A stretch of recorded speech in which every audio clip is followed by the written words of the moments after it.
Ich bin sehr dankbar, dass aus Anlass des Besuchs seiner Heiligkeit hier im Tibet-Haus wir die Gelegenheit hatten, ihn zu treffen, aber auch zum ersten Mal jedenfalls für mich das Tibet-Haus einmal kennenzulernen.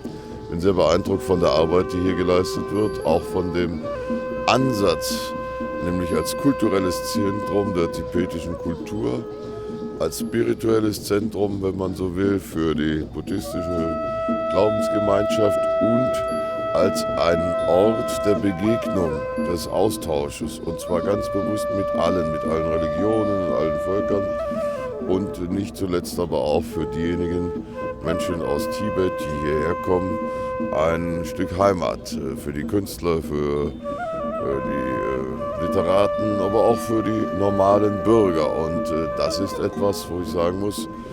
das beeindruckt sehr und diese Arbeit ist wichtig und ich bedanke mich bei denen, die dieses Tibet-Haus mit Leben erfüllen.